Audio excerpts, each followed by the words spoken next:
নমস্কার বন্ধুরা, shout with Dipanjan চ্যানেলে আপনাদের সকলকে স্বাগত জানাই। আপনারা শুনছেন শ্রীমদর্শন। শ্রীমদর্শন 16টি খণ্ডে সম্পূর্ণ। ভগবান শ্রীরামকৃষ্ণদেবের অপার অনুগ্রহে এই গ্রন্থের প্রথম ভাগের প্রথম সংস্করণ 1366 বঙ্গাব্দে ও ইংরেজির 1960 খ্রিস্টাব্দে প্রকাশিত হইয়াছিল। তদবধি ভক্তগণের চাহিদাতেই একের পর এক সংস্করণ প্রকাশ করা সম্ভব হইতেছে। শ্রীমদর্শনের মূল আবেদন, গৃহে বাস করিয়া কি প্রকারে দেবভাবে জীবনযাপন করা যায়, কিভাবে বেদ বর্ণিত উপায়ে সুখ দুঃখ সমভাবে গ্রহণ করিয়া সংসারে শান্তিতে বাস করা সম্ভব হয়। এই পুস্তকে আছে পরমহংসদেবের ও মায়ের কিছু নূতন কথা, আর স্বামীজি প্রমুখ অন্তরঙ্গ সন্তানদের কথা, আর আছে কথামৃতকার দ্বারা কথামৃতর ব্যাখ্যা এবং শ্রীরামকৃষ্ণ জীবনালোকে উপনিষদ, গীতা, ভাগবত, পুরাণ, বাইবেল আদি শাস্ত্রের আলোচনা।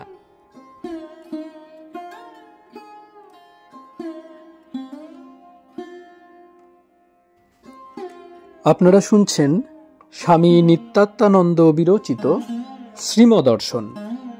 আজ 65তম পর্ব। চলুন আজকের পর্বটি শুরু করা যাক।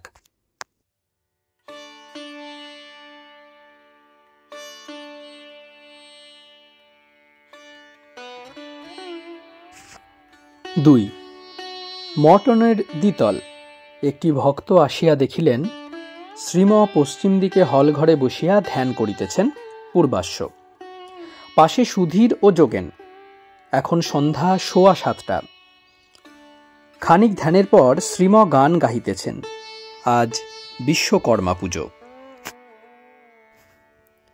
গান। তোমারেই করিয়াছি জীবনের ধ্রুবতারা, এ সমুদ্রে আর কভু হব নাকো পথহারা। যেথা আমি যাই নাকো তুমি প্রকাশিত থাকো, আকুল নয়ন জলে ঢালগো কিরণ ধারা। তব মুখ সদা মনে জাগিতেছে সঙ্গপনে, তিলেক অন্তর হলে নাহেরি কুল কিনারা। কখনো বিপথে যদি ভ্রমিতে চাই এ হৃদি, অমনি অমুখ হেরি সরমেশে হয় সারা। গান। আছি মা তারিণী ঋণী তব পাই। গান। হরি জগৎ জীবন জগবন্ধু, শুনেছি পুরাণে কয় পুনর্জন্ম নাহি হয়, হেরিলে তব মুখ ইন্দু। গান।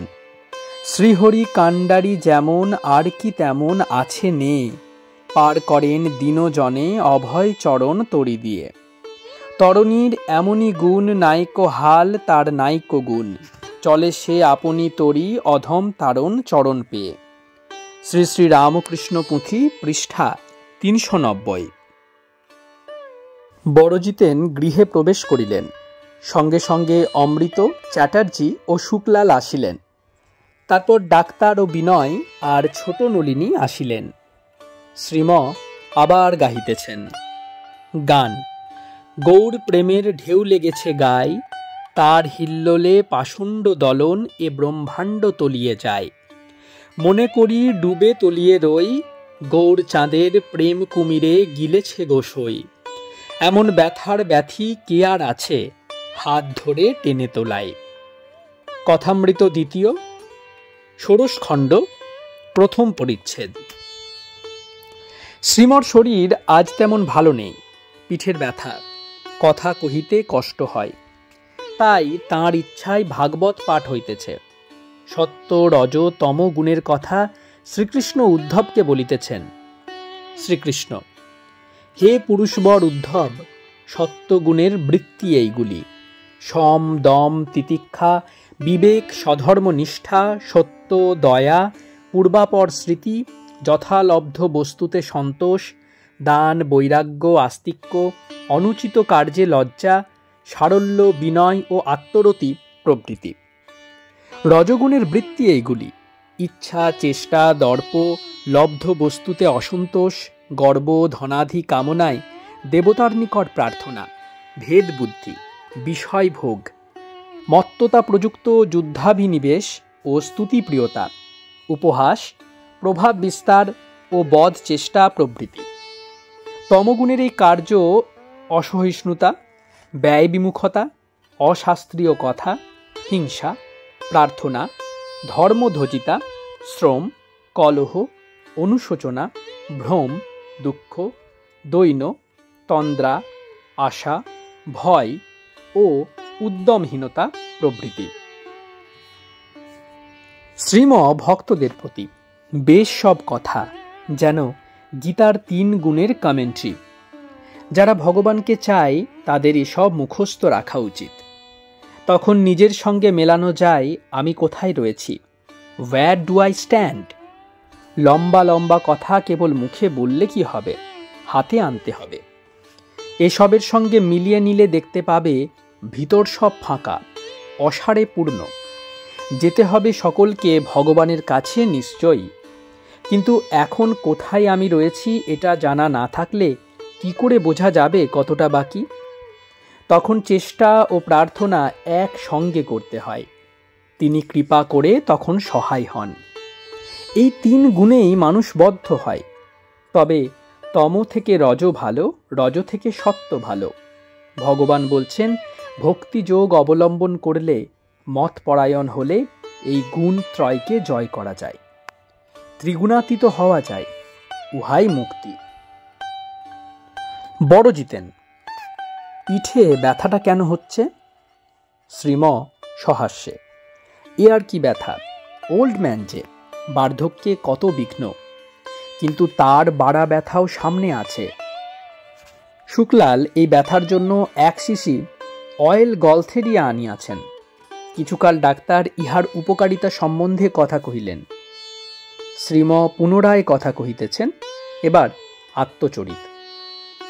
শ্রীম ভক্তদের প্রতি একবার একটা মিরাকল হয়েছিল। কি আশ্চর্য! সাদা বাড়িতে ঘর ঝাড়ু দিচ্ছি। এখানে সাদা বাড়ির বিষয়ে বলা উচিত। শ্রীমর স্কুল বাড়ির অপরাংশ, অধুনা 54/2 নম্বর 55 ঘষ লেন, এই গৃহে তিনি উপরের ঘরে ভক্ত সঙ্গে সৎ কথা আলোচনা করিতেন, রাত্রে শয়নও করতেন। শ্রীম সমীপে উদ্বোধন কার্যালয়, পৃষ্ঠা 249। যাই হোক, আলোচনায় ফেরা যাক। একটা বিচ্ছুতে কামড়িয়ে দিলে কি যন্ত্রণা! চোখ জলে জলময়, কতজনে কত কি এনে দিলে, তামাক পাতা বাঁধাবাঁধি সব করলে, কিছুতেই কিছু হচ্ছে না। হঠাৎ ঠাকুরের রোগক্লিষ্ট মূর্তিটির কথা মনে এলো। আমি ইচ্ছা করে আনিনি, ভিতর থেকে আপনি এলো। কি আশ্চর্য! মুহূর্তের মধ্যে এই প্রাণঘাতী যন্ত্রণা কোথায় অদৃশ্য হয়ে গেল। কি অদ্ভুত মিরাকল, দৈব ঘটনা। ক্যান্সার হয়েছে, মাকে বলছেন, মা বড় লাগছে, সারিয়ে দাও। একটু পরই আবার বলছেন, তা আমি বলবো বই কি, মা যে আমায় বালকের অবস্থায় রেখেছেন। যার মা আছে সে কি করে, সব কথা মাকে বলে। মা সব করেন ছেলের জন্য। আমার মা আছেন আর আমি আছি। আমায় তো এখন জ্ঞানীর অবস্থায় রাখেননি যে এমনি করে থাকব। মাকে সব বলতে হয়, মার ইচ্ছাই সব হয়। সুখ দুঃখের পারে গেলে কি অবস্থা হয় তাও তাতেই দেখেছি। অহর্নিশ হচ্ছে সে অবস্থা। এইমাত্র যা পড়া হলো ভাগবতে, ত্রিগুণাতীত অবস্থা। যস্মিন স্থিতো ন দুঃখেন গুরুনাপি বিচাল্যতে। যন্ত্রণায় কাঁদছেন, আবার সব স্থির। মুখমণ্ডল যেন প্রস্ফুটিত কমল। মহেন্দ্র সরকার অত বিচার করতেন, কিন্তু ঠাকুরের এই অবস্থা দেখে নির্বাক হয়ে যেতেন। তার ডাক্তারি সায়েন্সে যে নেই এই অবস্থার কথা। লোকে যাকে সুখ বলে তা ওয়ার্ল্ডলি সুখ, বিষয় সুখ, এ আসে যায়। জ্ঞানীগণ একেও দুঃখ বলে থাকেন। এই সুখ দুঃখের পারে আরেক সুখ আছে, এ বদলায় না, সর্বদাই সুখ, এক টানা সুখ। সেটি ভগবানের কাছে আছে, সেটির নাম ব্রহ্মানন্দ। এইটি মানুষের চরম লভ্য। একদিন মার সঙ্গে কথা কইছেন ঠাকুর, বলছেন, মা তুই ইচ্ছাময়ী, তোর ইচ্ছাই তো পূর্ণ হবে। এত করে বললুম তোর ভুবনমোহিনী রূপ একবারটি ওকে দেখা। যে রূপ দেখলে শোক দুঃখ সব দূর হয়ে যায়, সংসার খসে যায়, তা তুই তো দিবি না। তাকে দেখলে সব ভুল হয়ে যায়। মুহূর্তের বিরহ সহ্য হয় না তখন। আহা, ঠাকুর কি কান্না কেঁদেছিলেন, যাকে বলে এক ঘটি কান্না। পঞ্চবটিতে যত সব রাস্তার লোক জমে যেত, আর প্রবোধ দিয়ে বলতো, তোমার হবে, তোমার হবে। চৈতন্যদেবও সর্বদা কাঁদতেন। সংসার ভুল হয়ে গেছিল। একবার জগন্নাথের মন্দিরের দেওয়ালের কাছে পড়ে রইলেন, বাহ্য জ্ঞান নাই। মহাভাবে সব ভুল হয়ে গেছে। ভক্তরা খুঁজে খুঁজে আর পাচ্ছে না। আরেকবার সমুদ্রে ভাসছিলেন, জেলেরা তুলে নিয়ে এলো। মাটি জল কোনো জ্ঞান নাই। আবার কোথায় গেলেন কেউ জানে না। কেউ বলে টোটা গোপীনাথে মিশে গেছেন, কেউ বলেন জগন্নাথে, থার্ড থিওরি বলে সমুদ্রে। ভক্তদের জন্য কত প্লিড করতেন মার কাছে। দুপুর রাত ঘুম থেকে উঠে পড়ছেন, মাকে বলছেন, ওকে ডুবিও না মা।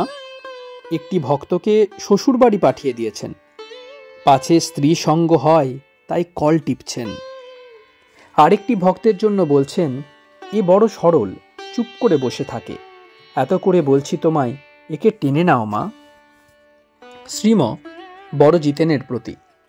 ঠাকুর বলতেন, অসুখ হওয়ায় একটা খুব ভালো হলো। কে আপন অন্তরঙ্গ কে পর তার বাছাই হয়ে যাবে এতে। অন্তরঙ্গ যারা, তারা ছাড়তে পারবে না। বাড়ির লোকের আপন লোকের অসুখ হলে কি ছাড়তে পারে? অন্য লোক সরে পড়ে আর বলে, ইনি নিজেকেই রক্ষা করতে পারছেন না, তা আমাদের কি করে রক্ষা করবেন? আরেকটি ভালো হলো এই, ঠাকুর বলতেন, এখানকে হাসপাতাল ডিসপেন্সারি হওয়ার হাত থেকে বাঁচিয়েছেন। সিদ্ধায় ফিদ্ধায় রাখলে লোক আসত রোগ সারাতে, কি মোকদ্দমা জিততে। অনেকেই এই সব নিম্ন ভাব নিয়ে আসে কিনা সাধুর কাছে। তার অসুখের সময় সকল ভক্ত সব সময় সেবা করতে পারেনি, বাড়িতে অনেক কাজ। মাকে তাই বলছেন, মা কি করে ওরা আসে, ওদের কত কাজ, সংসার দেখতে হয়, সময় কই মা ওদের। পাছে ওদের অপরাধ মা ধরেন, তাই মার কাছে নিজেই প্রার্থনা করছেন। টাকা পয়সা বেশি চাইলে যদি না আসে ভক্তরা, তাই বলতেন এখানে প্যালা নেই। বলতেন, আহা, টাকা ওদের অত প্রিয়, তা ওদেরই থাক। ভক্তদের 2-1 পয়সার এলাচ এমনতর কিছু আনতে বলতেন।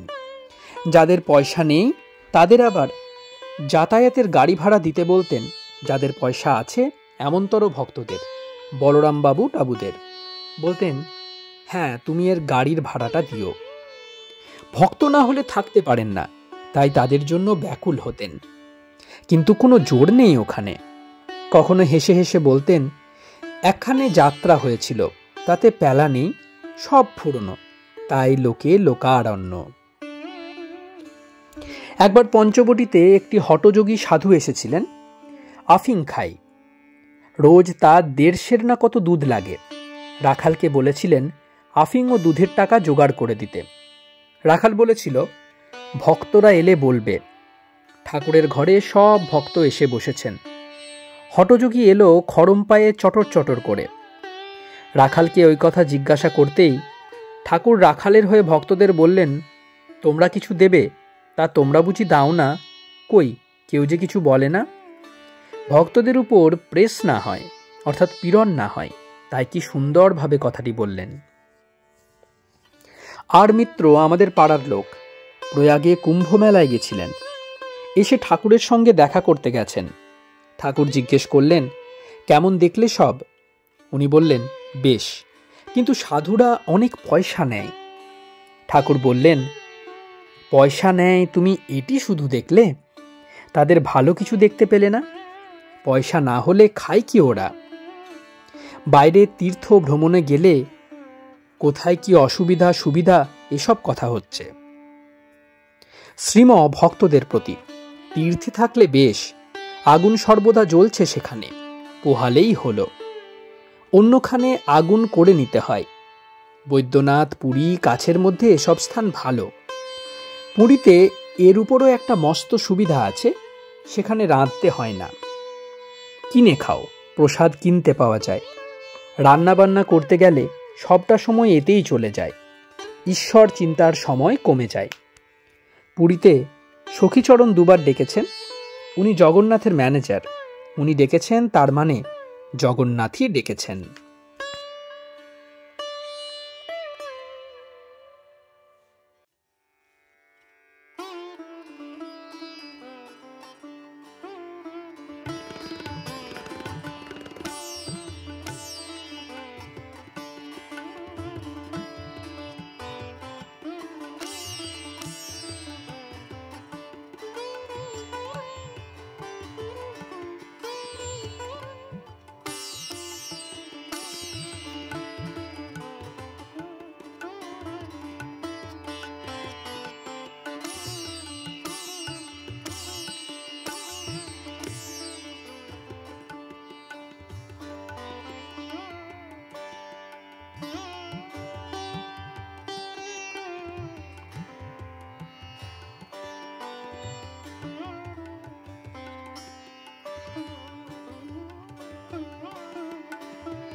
আপনারা শুনছিলেন স্বামী নিত্যাত্মানন্দ বিরচিত শ্রীমদর্শন। আজ ৬৫তম পর্বটি আপনাদের কাছে পরিবেশন করলাম। আমাদের ভিডিওগুলি কেমন লাগছে আমাদের জানান। কোনো সাজেশন থাকলে তাও অবশ্যই জানাবেন। আপনাদের বন্ধুবান্ধব ও পরিবার পরিজনদের মধ্যে আমাদের ভিডিওগুলি শেয়ার করে দিন। শাউট উইথ দীপাঞ্জন চ্যানেলটি সাবস্ক্রাইব করুন এবং প্রতিনিয়ত আপডেট পাওয়ার জন্য বেল আইকনটি অবশ্যই প্রেস করে দেবেন। অনেক অনেক ধন্যবাদ। নমস্কার, ভালো থাকবেন। জয় ঠাকুর, জয় মা, জয় স্বামীজি।